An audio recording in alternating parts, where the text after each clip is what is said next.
So today we're going to talk about a much more intensive strategy on how to find the right opportunity. These are all framed by a management guru named Peter Drucker. Peter's whole belief is that opportunities are the things that you go find. And successful opportunities try and take advantage of those, successful entrepreneurs try and take advantage of those opportunities because they're always on alert, looking for what's happening around them. It could be that they're looking for changes in values. It could be that there are new and different kinds of satisfactions of problems people are experiencing.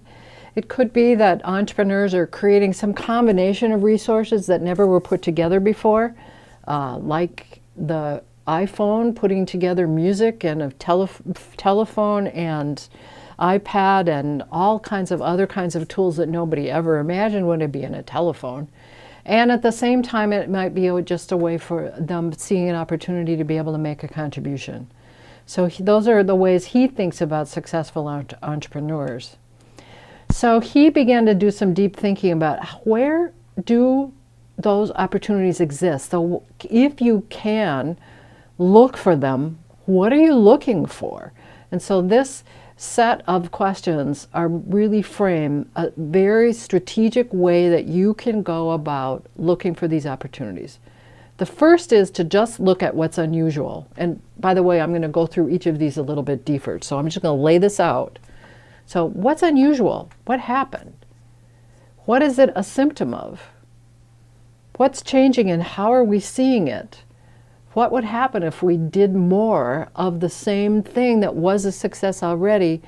And what about learning from our failures? What is it that really was the failure? Number 6 is what's changing. What change is happening in public attitudes? This ties back into the community ecosystem piece that we've talked about a bit already. What are the perceptions people have about the environment? And then number 7, what new knowledge? And this new knowledge is something that we all are having to monitor a lot more because there's great opportunities in the new knowledge these days. So let's start with the first question. What was unusual in the news that you saw this week? I want you to think about this question and come to class ready to answer it. What was unusual in the news that may be a hint of an opportunity for you? So his first point is to look at what's unexpected. Most of the time he was suggesting that you look inside the enterprise, look inside the service sector, the service delivery system, inside what's currently going on. What was a surprise success or what was a surprise failure? It's always worked like this before and suddenly it didn't.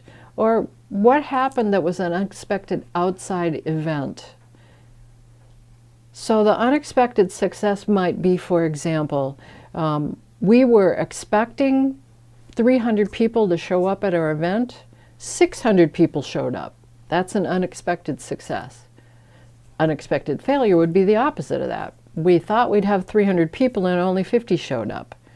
And an unexpected outside event might be tied to that same thing, might be suddenly the newspapers picked up that you were going to be doing this and it tied into something that they had been covering already and they were promoting it in a way that you were not even aware was happening. Unexpected event.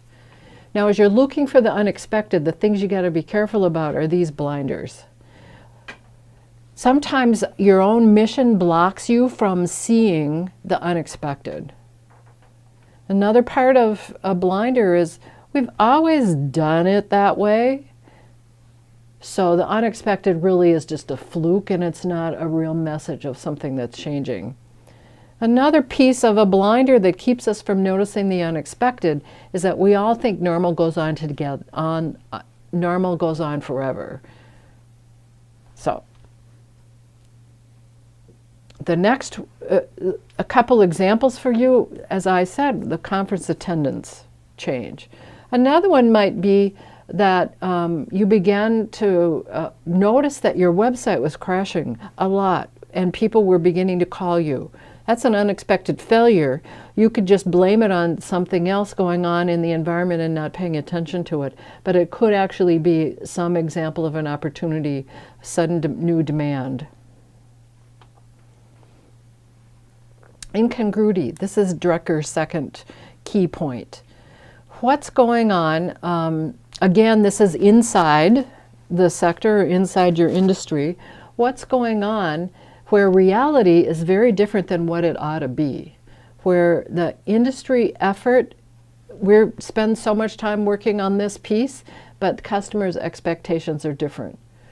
An example of that you might have experienced at the holidays is that you went into a store expecting to be able to find exactly what you were looking for in the bricks and mortar, and you ended up realizing that it was easier to find on the web, and you did even more of your shopping than ever online and not going to the stores.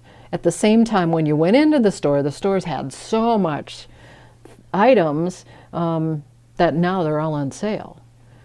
Finally, the focus on the wrong problem, and this is another thing that happens a lot in incongruity. You may be focusing on something that isn't actually what's causing the issue, and there's a real incongruity in your solutions because of where you're focusing. So we all have blinders. The blinders are, because we're experts, we know what we're doing. And so we just need to do better at what we're doing rather than checking whether the reality is different than our assumptions about what it should be, and that we know best what others need. This is another blinder that happens all the time and makes people not notice the incongruity. So another search tool, search focus that Drucker talks about is to look at the process need. This is all studying how you get things done, looking internally in the system that you might have, the way that you do things, to find out if there's some change that needs to happen. Does it mean that there needs to be new knowledge? It could mean that there needs to be a closer analysis of the processes that are broken. It takes too many, for example, it takes too many people to get a final answer to the question of, can we deliver service to this family or not? It could be that the information that we have about individual's disease is unusual, and that we're going to need to do some new kinds of studying to be able to get a better idea about what that chronic disease really is. It also could be that the public policy that's in place is actually blocking what really could be done to address the problem. It's an opportunity. Creating the change in the public policy for sure is an opportunity.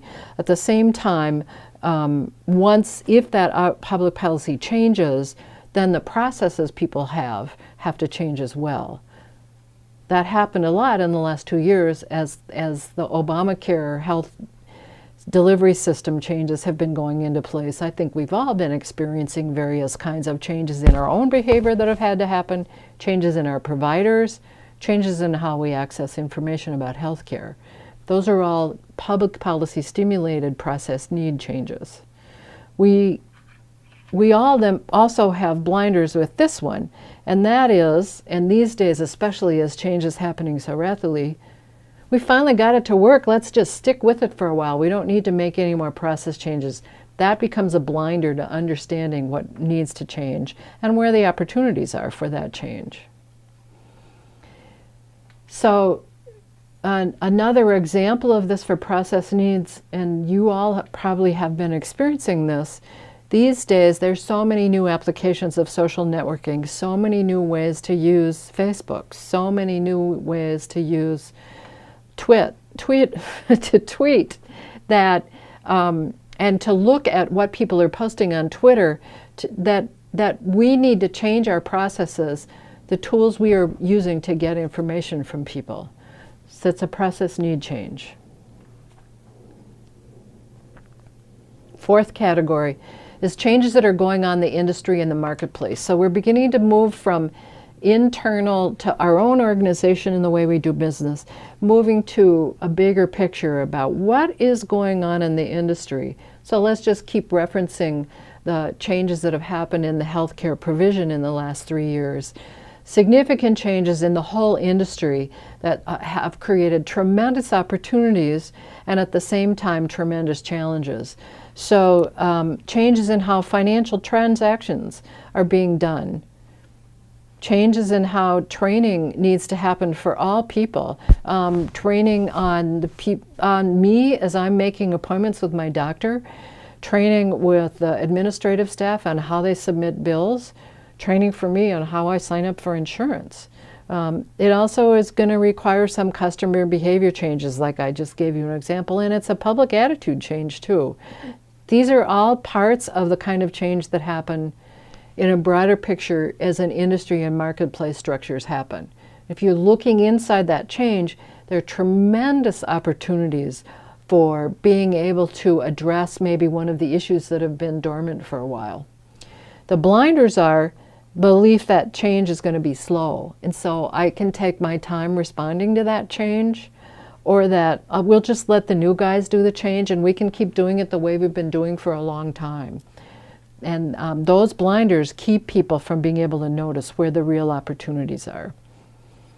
So as a couple other examples of industry change, sometimes it's stimulated by where money comes from.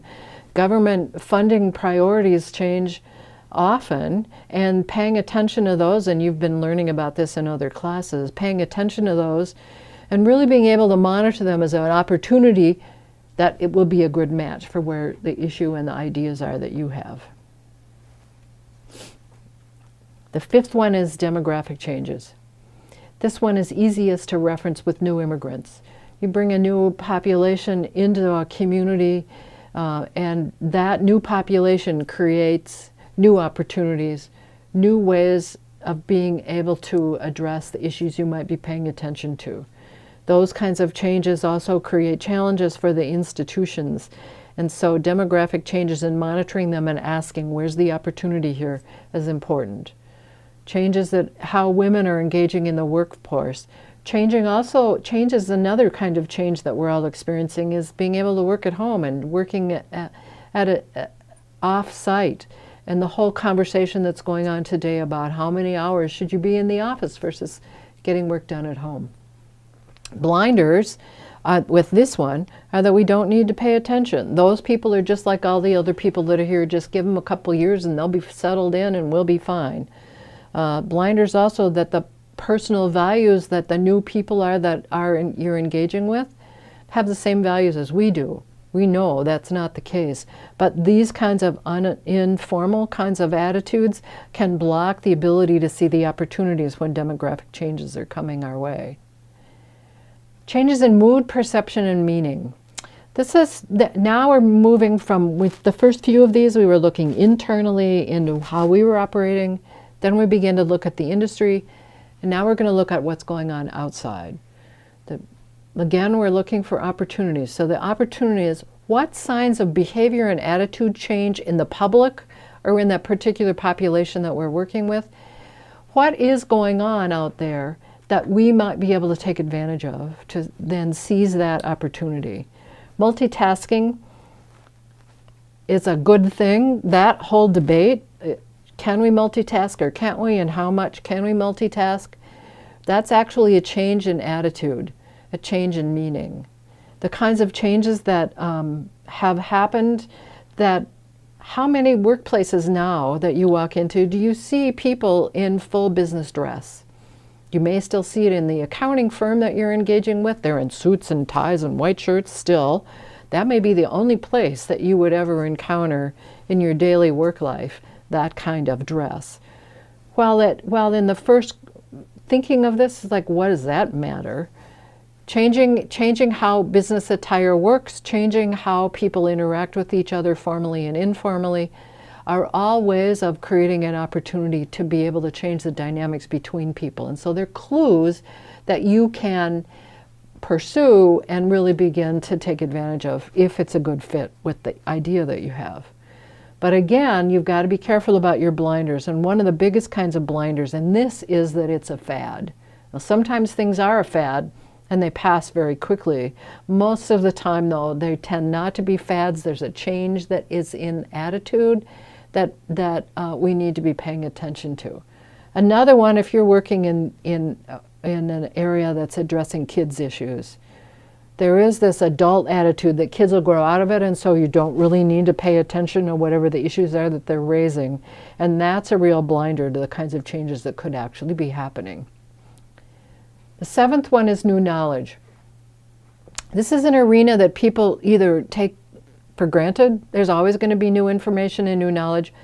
I don't need to pay attention to it because I'm collecting all my own information and I don't need anything else.